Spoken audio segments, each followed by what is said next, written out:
interesante y emocionante carta de Pablo a los tesalonicenses. Sin duda, he oído hablar acerca de Bill Graham, ¿verdad? Él pasó a la presencia del Señor el 21 de febrero de este mismo año. Fue uno de los predicadores más populares, podríamos decir, de toda la historia. Eran famosas sus cruzadas evangelísticas. Se calcula que aproximadamente 215 millones de personas en total a lo largo de su vida escucharon el Evangelio por parte de Bill Graham. Él predicó en más de 180 países y se estima que más de 3 millones de personas hicieron profesiones de fe a través de los llamados que él hacía en sus estadios y en sus campañas.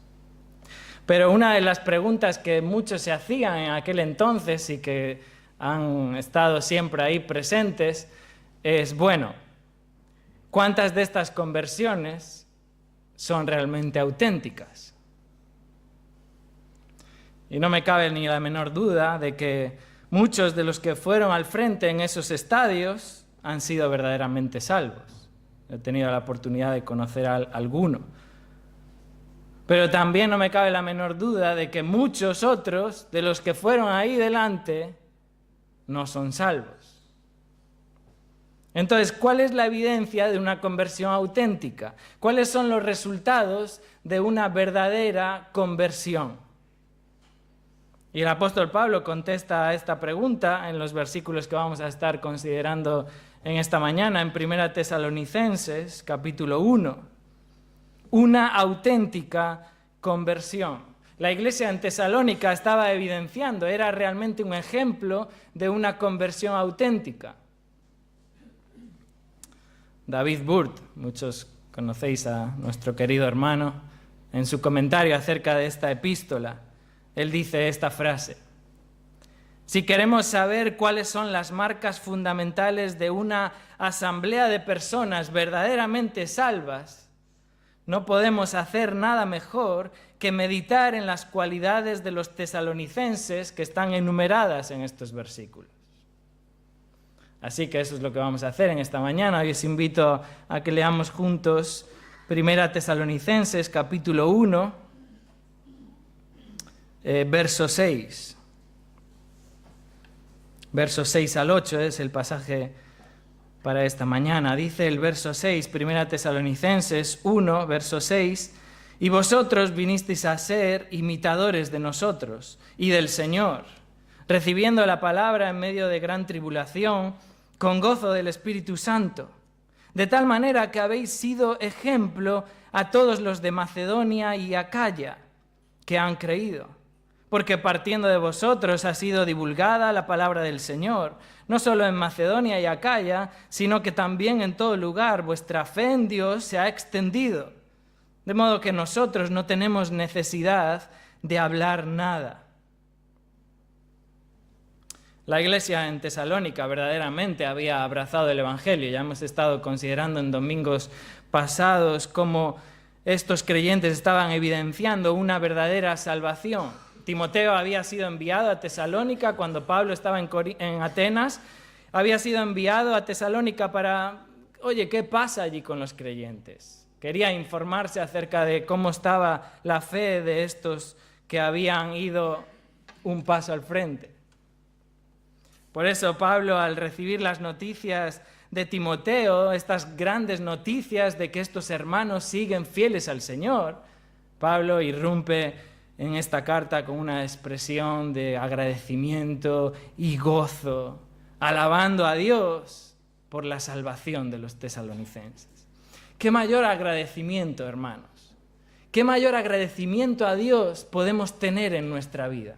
A veces damos muchas gracias a Dios por cosas que recibimos, ¿verdad? A veces por provisión material, a veces porque nos da salud, a veces porque nos protege, nos cuida. Qué mayor agradecimiento que este, dar gracias a Dios por la salvación de estos hermanos, por la salvación de los tesalonicenses. Esos creyentes que estaban allí en Tesalónica estaban evidenciando vidas verdaderamente transformadas por el Evangelio. Una fe ejemplar, una fe genuina, un amor ejemplar, un amor genuino, una esperanza genuina. Verdaderos creyentes. Además, la elección de Dios de sus vidas era algo evidente. Consideramos esto el domingo pasado, cómo Dios había elegido a estos creyentes desde antes de la fundación del mundo, como hijos amados suyos. Dios, en su soberanía, desde la eternidad, amó a sus hijos. Los escogió incondicionalmente para salvación.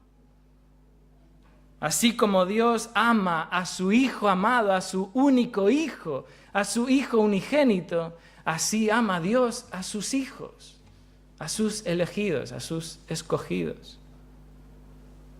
Como Dios desde su propia voluntad, siguiendo sus propios designios, sus propios propósitos, había escogido a estos creyentes y lo estaban evidenciando.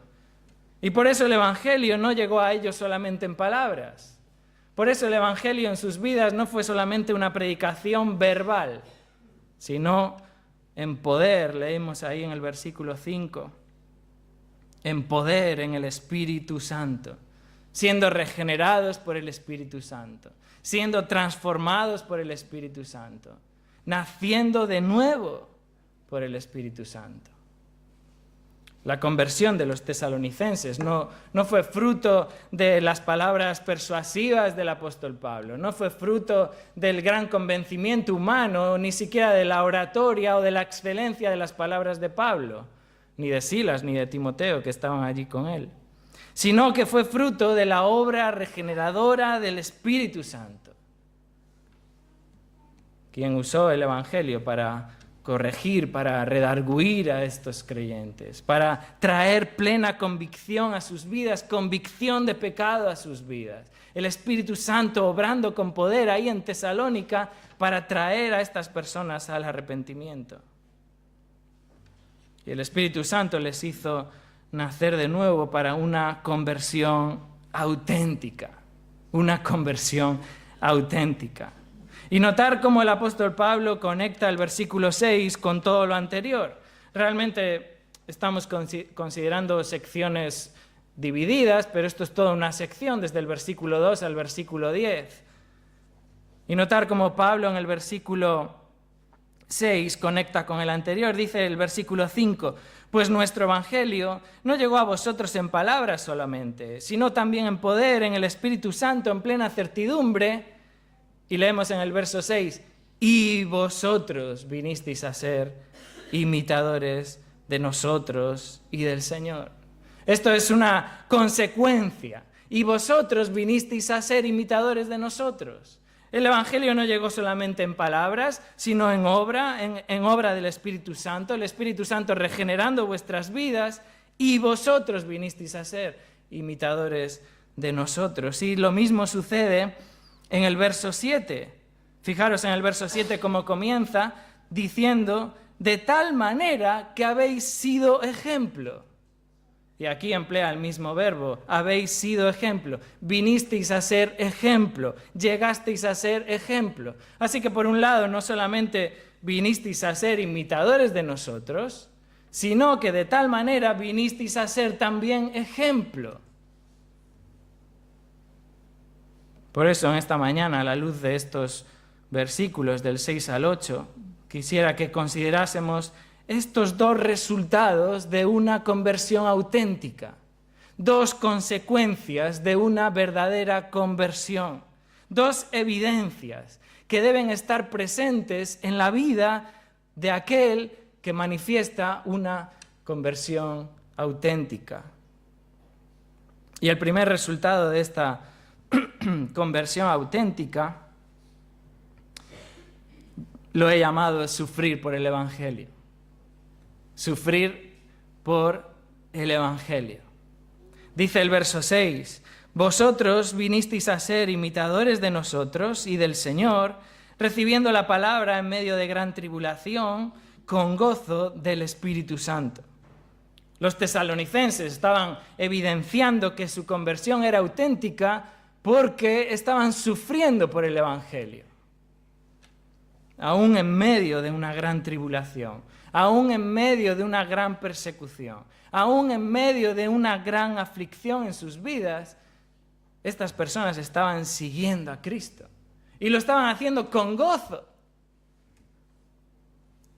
El término que se emplea aquí en el verso 6, recibiendo la palabra, recibir la palabra, tiene el sentido de aprobarla, de aceptarla. Es aquel que abraza la palabra, es aquel que la cree verdaderamente, es aquel que se somete a la palabra y la obedece, se pone por debajo de la palabra para obedecerla, sumiso a la palabra.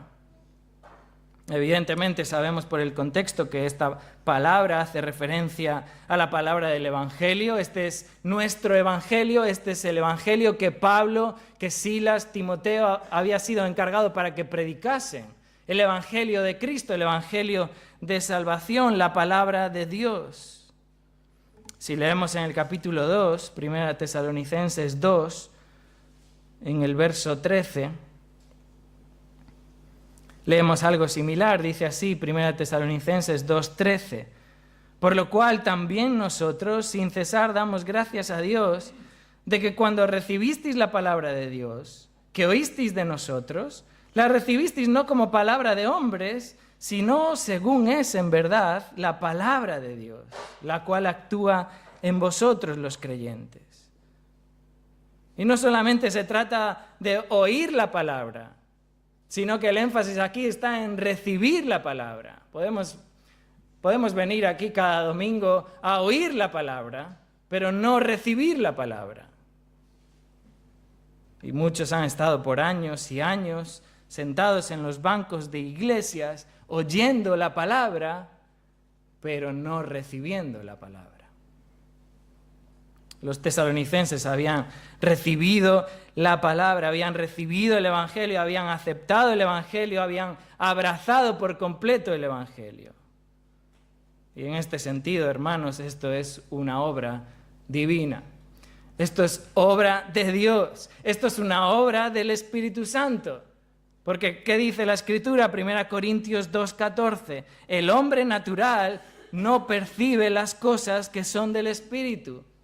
Mismo verbo aquí, no percibe las cosas del Espíritu, no recibe las cosas del Espíritu. El hombre natural, en su propia naturaleza, aquel que no ha sido regenerado por el Espíritu Santo, no recibe las cosas del Espíritu, no recibe el Evangelio, no recibe la palabra de Dios. Y a menos que el Espíritu Santo obre en esa vida, regenerando a la persona, trayendo entendimiento a su mente y a su corazón, no recibe la palabra. No es posible abrazar el Evangelio y recibirlo sin la obra del Espíritu Santo.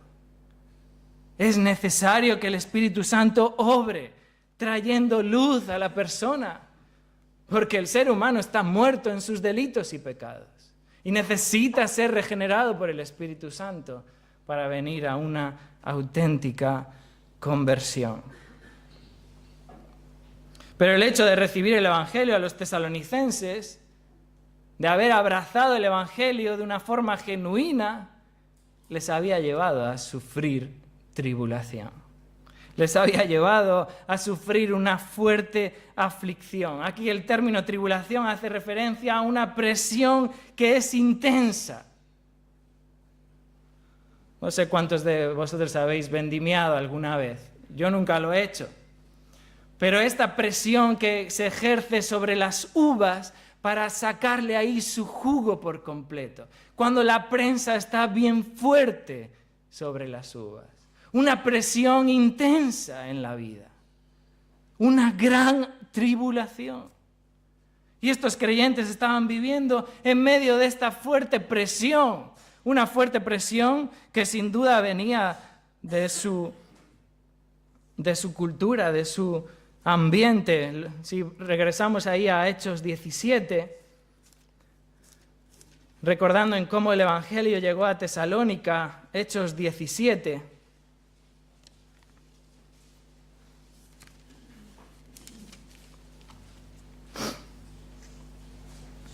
Versículo 5. Entonces los judíos que no creían, teniendo celos, tomaron consigo algunos ociosos, hombres malos, y juntando una turba, alborotaron la ciudad, y asaltando la casa de Jasón, procuraban sacarlos al pueblo. Pero no hallándolos, trajeron a Jasón y a algunos hermanos ante las autoridades de la ciudad, gritando: estos que trastornan el mundo entero también han venido acá, a los cuales Jasón ha recibido, y todos estos contravienen los decretos de César, diciendo que hay otro rey, Jesús. Y alborotaron al pueblo y a las autoridades de la ciudad, oyendo estas cosas. Pero obtenida fianza de Jasón y de los demás, los soltaron. Y por eso Pablo tiene que escapar de esa ciudad inmediatamente y hacerlo de noche. Pero esto solo es el principio. Esto solo es el comienzo del Evangelio en Tesalónica. Cuando Pablo les escribe la primera carta allí en el capítulo 2, Primera Tesalonicenses 2,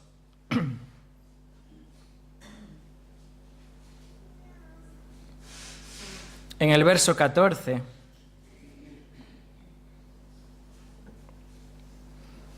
dice así: porque vosotros, hermanos, vinisteis a ser imitadores de las iglesias de Dios en Cristo Jesús que están en Judea, pues habéis padecido de los de vuestra propia nación las mismas cosas que ellas, que las iglesias de Dios en Judea, padecieron de los judíos, los cuales, ¿qué hicieron? Los cuales mataron al Señor Jesús y a sus propios profetas, y a nosotros nos expulsaron, y no agradan a Dios y se oponen a los hombres.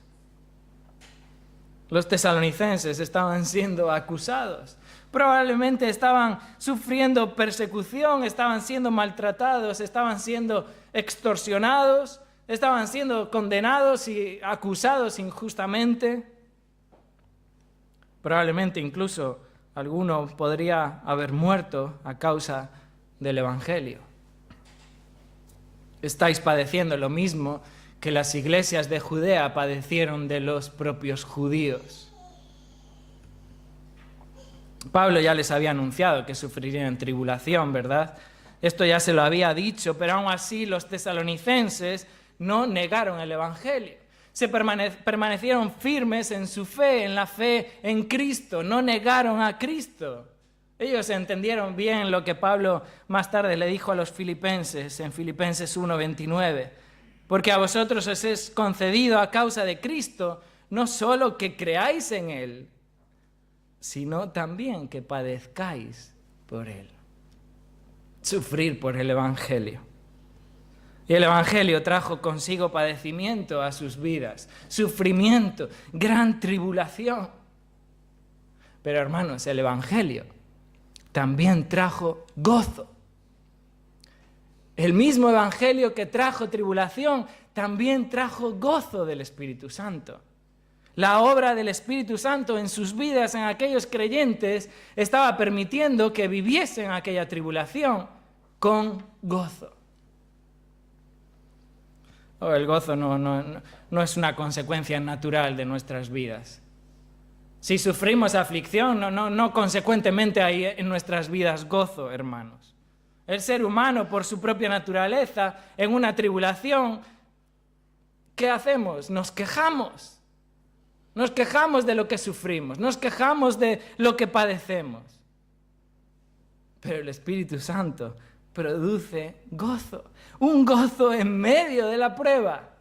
Por eso Santiago puede decir allí en Santiago 1, versículo 2, tened por sumo gozo cuando os halléis en diversas pruebas.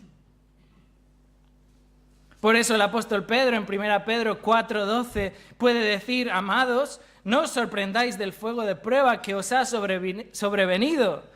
Y hermanos, estos creyentes estaban bajo el imperio de Nerón, siendo fuertemente perseguidos.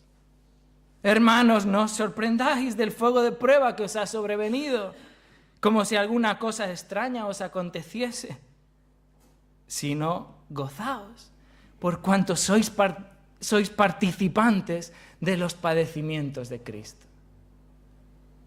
Por eso Pablo, cuando escribe a la iglesia en Corinto, en 2 Corintios 8:2, reconoce que las iglesias de Macedonia, Tesalónica, Berea, Filipos, aun a pesar de estar viviendo en grande prueba de tribulación, él dice, su gozo es abundante. Esto es antinatural, hermanos. Esto solo lo produce el Espíritu Santo, que en medio de una gran tribulación, cuando estás siendo presionado, cuando estás siendo oprimido, tengas gozo de sufrir por el Evangelio, de sufrir por Cristo. Hermanos, la tribulación no puede quitarte el gozo. La tribulación no quita el gozo de tu vida. La aflicción no puede arrebatarte el gozo en Cristo. Ahora, la tribulación sí puede hacer que estés triste. La aflicción puede hacer que llores. Pero jamás podrá quitarte el gozo, porque el gozo no es tuyo. El gozo es fruto del Espíritu Santo. ¿Recuerdas lo que le pasó a los apóstoles en el comienzo de la iglesia? Ellos fueron azotados, ellos fueron intimidados, ellos fueron amenazados por predicar el Evangelio. Y allí en Hechos capítulo 5, verso 41, nos dice que estaban gozosos de haber sido tenidos por dignos de padecer afrenta por causa de Cristo. Estaban gozosos, hermanos, de sufrir por el Evangelio. Ahora bien, si la tribulación no puede quitarte el gozo, el pecado sí puede apagar tu gozo.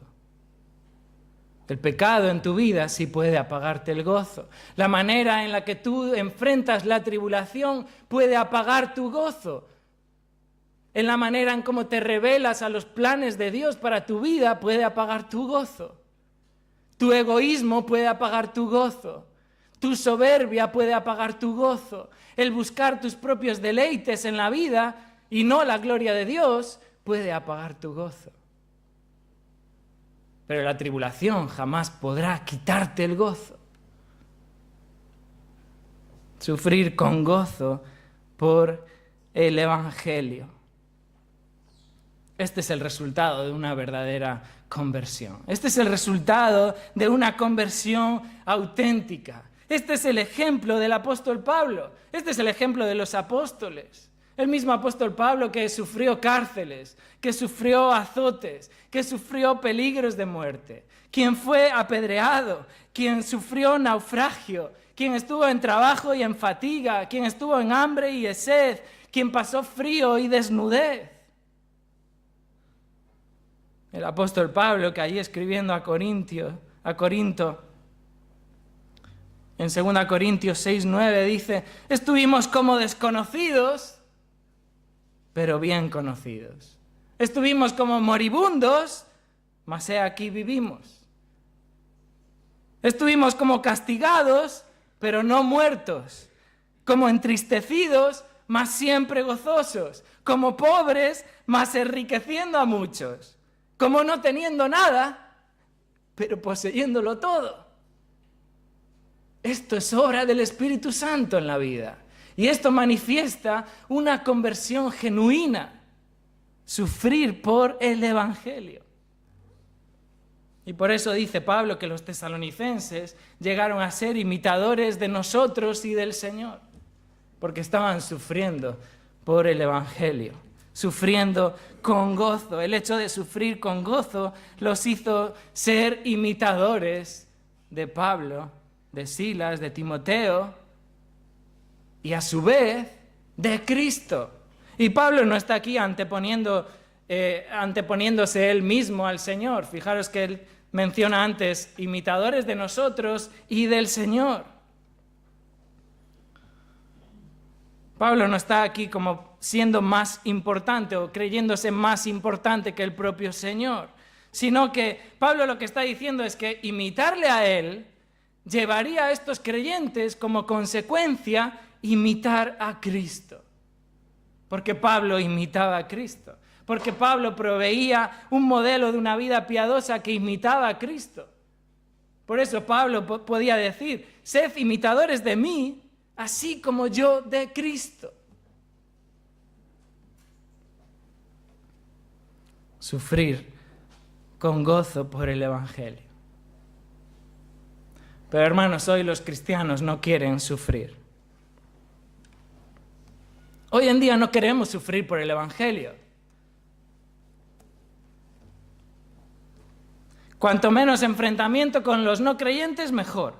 Cuanto más desapercibido yo pase en medio de mi trabajo, en medio de la escuela, mejor. Si puedo evitar una confrontación directa con alguien, mejor. Si puedo evitar usar la palabra pecado, mejor. Si puedo evitar llamarle a la persona que es un pecador delante de Dios, mejor. Si podemos no oponernos al aborto, mejor. Si podemos no decir nada en contra de la homosexualidad, mejor. Si podemos si podemos evitar oponernos a la nueva ideología de género, entonces mejor. No queremos sufrir por el Evangelio. No queremos oposición.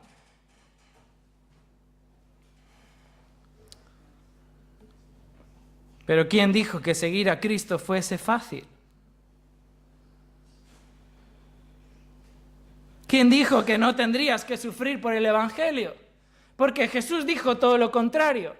Jesús dijo, en el mundo tendréis aflicción, pero confiad, yo he vencido al mundo.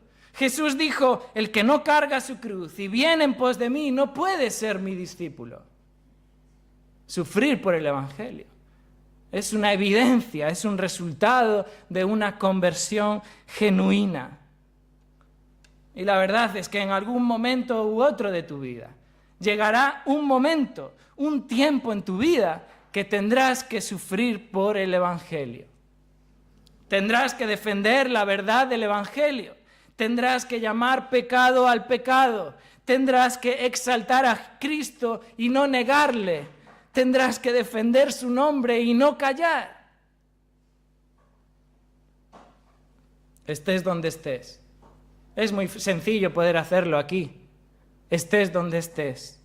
Ya sea que estés en el colegio, ya sea que estés en el instituto, ya sea que estés en la universidad, ya sea que estés en el trabajo, ya sea que estés en una reunión de empresa, ya sea que estés con tu jefe o en una reunión de padres en tu colegio, o que estés en tu propia casa con tus hijos o en una comida familiar. Tendrás que sufrir por el Evangelio. Tendrás que defender la verdad del Evangelio. Y eso evidenciará una conversión auténtica de aquel que sufre con gozo por el Evangelio. Esto era lo que hacían los tesalonicenses. Pero nuestro pasaje continúa hablándonos acerca de otro resultado de una conversión auténtica que encontramos en los versículos 7 y 8. Y es el resultado de testificar del Evangelio. No solamente sufrir por el Evangelio, sino testificar del Evangelio. Fijaros en el verso 7. Dice así, de tal manera que habéis sido ejemplo a todos los de Macedonia y de Acaya que han creído, porque partiendo de vosotros ha sido divulgada la palabra del Señor, no solo en Macedonia y Acaya, sino que también en todo lugar vuestra fe en Dios se ha extendido, de modo que nosotros no tenemos necesidad de hablar nada. Los tesalonicenses estaban evidenciando una conversión auténtica, porque estaban testificando del Evangelio, no solamente en Tesalónica, sino en toda Macedonia, incluso más allá, en Acaya y por todo lugar.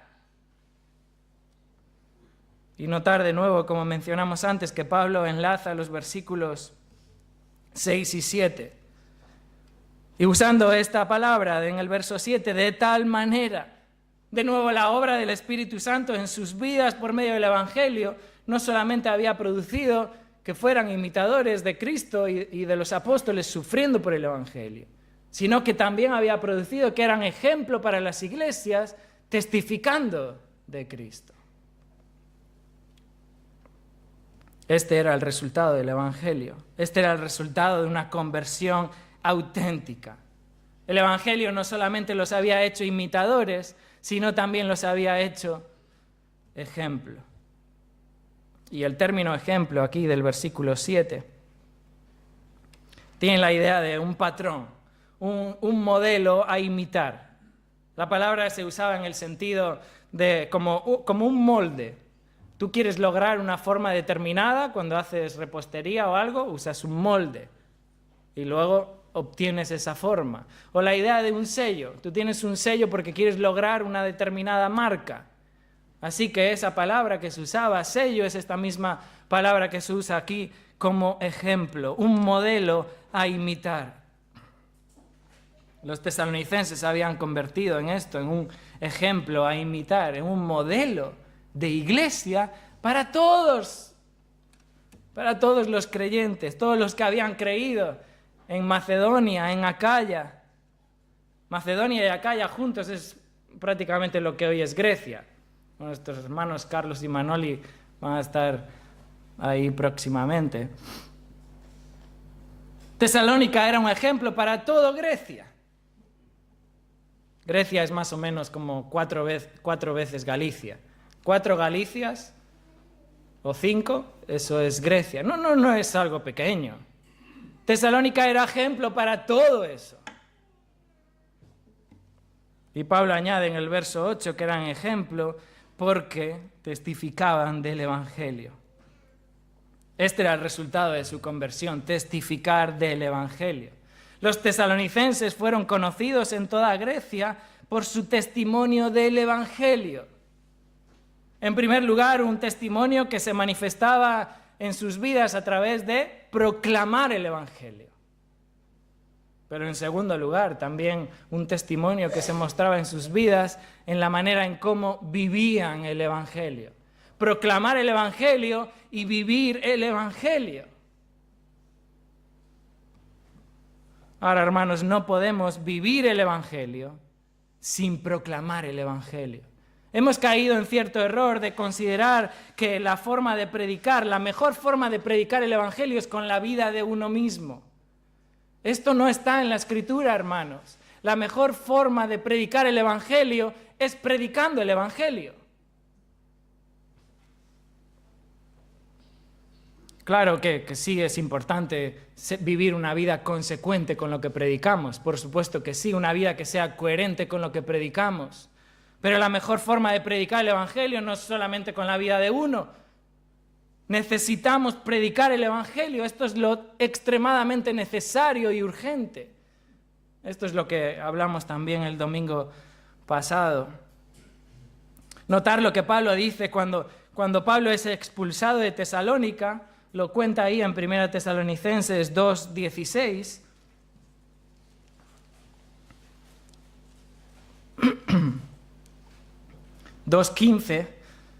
Hablando de cómo los tesalonicenses estaban sufriendo de los de su propia nación y contando lo que esta gente hacía, dice, los cuales mataron al Señor Jesús, hablando de los judíos, y a sus propios profetas, y a nosotros nos expulsaron, y no agradan a Dios y se oponen a todos los hombres, y dice Pablo en el verso 16, impidiéndonos hablar a los gentiles para que éstos se salven.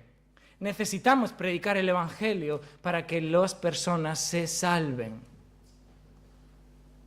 Y esto es lo que los tesalonicenses hacían. Los tesalonicenses testificaban proclamando el Evangelio. Dice el verso 8, 1 Tesalonicenses 1:8, porque partiendo de vosotros ha sido divulgada la palabra del Señor. La palabra del Señor, de nuevo aquí Pablo usa otra frase para definir lo mismo, el Evangelio de Cristo, la palabra de salvación, el Evangelio de Dios. Y es interesante observar aquí el verbo que nuestra Biblia traduce como divulgar. Este verbo es único en la Escritura, es la única vez que aparece en la Escritura. La Biblia de las Américas lo traduce resonar. Y se usaba en la literatura griega para referirse al estruendo de un trueno. Esto no es algo que suena así bajito. El propio Juan Crisóstomo, uno de los grandes predicadores de la historia de la Iglesia, en el siglo IV, se refirió a este verbo como el sonido de una fuerte trompeta. Esto es un gran sonido. Esto es una proclamación a viva voz del Evangelio. Los tesalonicenses estaban haciendo resonar el Evangelio. La voz del Evangelio que estaba siendo oída por toda Macedonia, por toda Acaya, como una fuerte trompeta, proclamando el Evangelio de salvación, siendo divulgado, siendo proclamado en todo lugar. No solo en Macedonia y Acaya, sino que también en todo lugar. Los tesalonicenses proclamaban el Evangelio por todo lugar. Y es interesante observar cómo Tesalónica estaba ubicada en un lugar estratégico. Oh, hermanos, la providencia de Dios es soberana. Él hace las cosas. Él manda a los romanos construir carreteras para que luego el Evangelio sea esparcido. Tesalónica estaba situada a lo largo de la principal vía romana, la vía Egnatia, que cruzaba de este a oeste, desde el mar Egeo hasta el mar Adriático, y esta vía cruzaba lo que hoy puede ser el Estambul moderno en Turquía, hasta Durres, Albania, al otro lado completamente. La región que Pablo llama de Ilírico, dice el Evangelio ha llegado incluso hasta aquella región. Y desde aquel punto uno podía cruzar sencillamente el mar Adriático y llegar a Roma. Así que Tesalónica está ubicado en esta vía romana. Casi 1.200 kilómetros de vía, suelo pavimentado, una gran autopista. 6 metros de ancho, una gran autopista, como pudiéramos hoy querer tener. Además, Tesalónica era un gran puerto marítimo, con acceso al este, con acceso al sur. Esto permitía que el Evangelio fuese extendido de una manera fácil. Y todo esto ayudó para que el Evangelio resonase por todo lugar. Ahora, ¿estamos haciendo resonar el Evangelio por todo lugar? ¿O lo hablamos así en calladito, en silencio? ¿O mejor hablarlo con mi ejemplo, con mi vida y mejor callarme la boca? Allá donde vas, estás usando todo medio que está a tu alcance para proclamar el Evangelio, allí donde estés. ¿Haces sonar como una fuerte trompeta la verdad del Evangelio? ¿En tu trabajo, en tu casa, en tu instituto, en la universidad, con tu familia? ¿Estás proclamando la palabra de Dios? Porque así debe ser nuestra vida, así era el ejemplo de los tesalonicenses testificando del Evangelio, proclamándolo como el sonido de una fuerte trompeta. Y no solamente los tesalonicenses testificaban proclamando del Evangelio, sino que también los tesalonicenses testificaban viviendo el Evangelio, viviendo el Evangelio. Y dice el verso 8, sino que también en todo lugar vuestra fe en Dios se ha extendido. Si recordamos, Timoteo había sido enviado a Tesalónica para informarse acerca de la fe. Oye, ¿cuál es la fe de los tesalonicenses? ¿Es realmente que ellos siguen firmes al Señor? ¿Esta es una fe genuina? ¿O por el contrario se han apartado? Pero sabemos que las noticias de Timoteo fueron buenas noticias. No solamente las de Timoteo, sino que por todo lugar el apóstol Pablo escuchaba acerca de la fe de los tesalonicenses. Vuestra fe en Dios. Una referencia a la manera de vivir, a la manera en la que estos creyentes tenían su confianza puesta en Dios. Ahora su fe no descansaba en los ídolos. Ahora su fe estaba puesta en Dios, estaba puesta en Cristo. Ahora su esperanza era Cristo. Y esto se evidenciaba en su vida. Se trataba de una fe hacia Dios, una fe vuelta hacia Dios. Ahora sus vidas estaban siendo gobernadas por la palabra de Dios. Y esta transformación de sus vidas se había extendido. Literalmente, esta transformación de sus vidas había salido por todo lugar. No solamente la proclamación verbal del Evangelio, sino que el testimonio de sus vidas era conocido en todo lugar. Lo que estaba sucediendo con el Evangelio en Tesalónica era conocido en todo lugar. El hecho de que los tesalonicenses ahora habían abrazado el Evangelio era algo notorio, era algo público, era algo divulgado, era algo conocido por toda Macedonia y Acaya. Hasta tal punto que Pablo tiene que reconocer en el verso 8, nosotros no tenemos necesidad de hablar nada. El testimonio del Evangelio por parte de los tesalonicenses es tan evidente, su proclamación es tan notoria, la gente sabe acerca del Evangelio por medio de oírlo y por medio de verlo en los tesalonicenses, que no necesitamos hablar nada.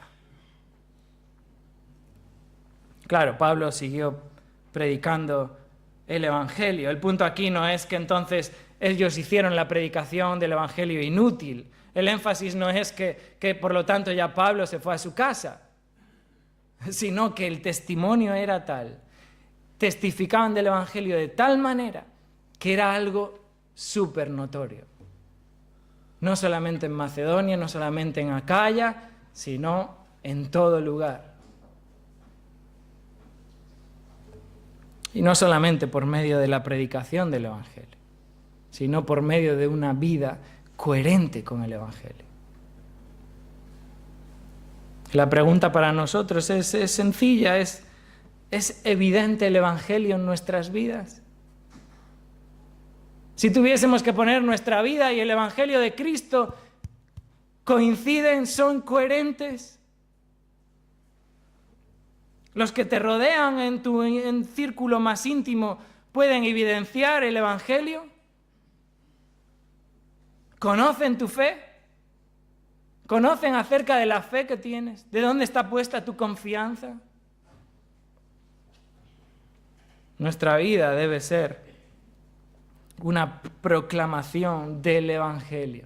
Debemos testificar del Evangelio. No solamente con nuestras palabras prioritariamente, pero también con nuestras vidas. Una conversión auténtica se manifiesta cuando sufrimos por el Evangelio y también cuando testificamos por el Evangelio. Estos son los resultados de una conversión genuina. Estos son los resultados de vidas verdaderamente transformadas por el Evangelio. Vidas regeneradas por el Espíritu Santo. Las vidas de los tesalonicenses. Las vidas de muchos otros, de los apóstoles. Las vidas, hermanos, de muchos otros que nos han precedido en el Evangelio. Muchos otros que han sufrido con gozo por causa del Evangelio. Muchos otros que han testificado con palabras y con sus vidas el Evangelio.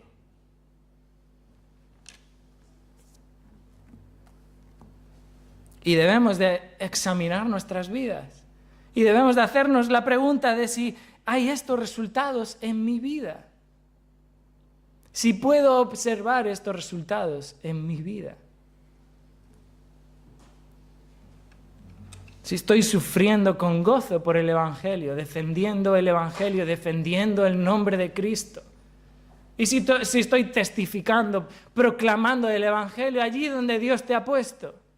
En tu entorno de trabajo, con tus amigas, en tu casa, aunque estés rodeada de no creyentes.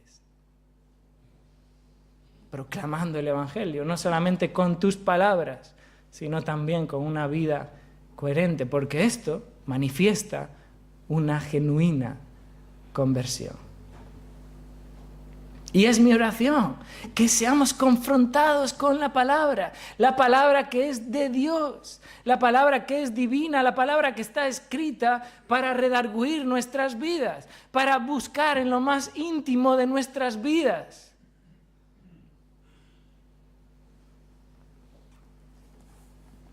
Y que otros puedan decir, así como decían de los tesalonicenses, que tienes una fe genuina, que tienes un amor genuino, que tienes una esperanza genuina, que vemos tu vida es una vida que sufre por el Evangelio y que testifica del Evangelio. Oremos.